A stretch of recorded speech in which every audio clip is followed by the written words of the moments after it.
আহেরিটোলা কাণ্ডের পুনর্নির্মাণ দ্রুত ফাল্গুনী ঘোষকে নিয়ে মধ্যমগ্রামের বীরেশপল্লীর বাড়িতে পুলিশ। ঘটনাস্থলে ফরেন্সিক বিশেষজ্ঞরা এবং প্রায় 4 ঘন্টা ধরে চলে তল্লাশি অভিযান। উদ্ধার করা হয় ইট, যেটা দিয়ে আঘাত করা হয়েছিল সুমিতা ঘোষের মাথায়। সংগ্রহ করা হয়েছে ঘর থেকে একাধিক নমুনাও। আহেরিটোলা কাণ্ডের পুনর্নির্মাণ এবং সেই পুনর্নির্মাণের জন্যই বীরেশপল্লী মধ্যমগ্রামের বীরেশপল্লীর বাড়িতে যায় পুলিশ এবং ঘটনাস্থলে ফরেন্সিক বিশেষজ্ঞরাও। ফোন লাইনে রয়েছেন আমাদের প্রতিনিধি দীপঙ্কর ভৌমিক। দীপঙ্কর, আহেরিটোলা কাণ্ডের পুনর্নির্মাণের ঘটনায় মধ্যমগ্রামের বীরেশপল্লীর বাড়িতে যায় পুলিশ এবং ফরেন্সিক বিশেষজ্ঞরাও, কি কি তথ্য উঠে আসছে সেখান থেকে?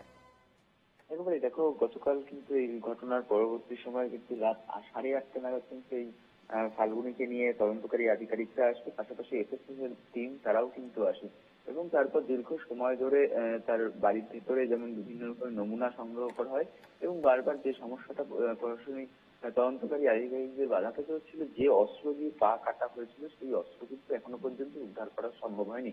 তার কারণ সেটা নিয়ে বিভিন্ন সময় বিভিন্ন রকম মন্তব্য কিন্তু এখনো পর্যন্ত এই অভিযুক্তের শোনা যাচ্ছে এবং সে জায়গায় দাঁড়িয়ে যে ইট দিয়ে মাথায় আঘাত করা হয়েছিল সেই ইট কিন্তু তার বাড়ির পাশেই যে জমি, সেই জমি থেকে কিন্তু উদ্ধার করা হয়েছে গতকাল রাতে।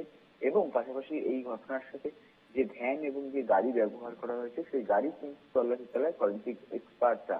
এবং তার পরবর্তী সময়ে কিন্তু দেখা যায় প্রায় 4 ঘন্টা 4.5 ঘন্টা যে ঘটনা ঘটেছিল, গোটা ঘটনাটা কিন্তু তার বাড়িতে এই ঘটনার পুনর্নির্মাণ করা হয় এবং পাশাপাশি প্রায় 4.5 ঘন্টা পর কিন্তু এখান থেকে ফাল্গুনীকে নিয়ে যাওয়া হয়।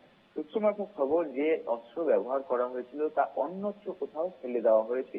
ফলে কোথায় ফেলে দেওয়া হয়েছে সেই বিষয়টা কিন্তু তদন্তকারীরা স্পষ্ট করে পরবর্তী ক্ষেত্রে সেই অস্ত্র কিন্তু উদ্ধারের চেষ্টা চালাবে, এমনটাই কিন্তু সূত্রমারফত খবর। বেশ, ধন্যবাদ দীপঙ্কর। আমাদের সঙ্গে ফোন লাইনে ছিলেন প্রতিনিধি দীপঙ্কর ভৌমিক।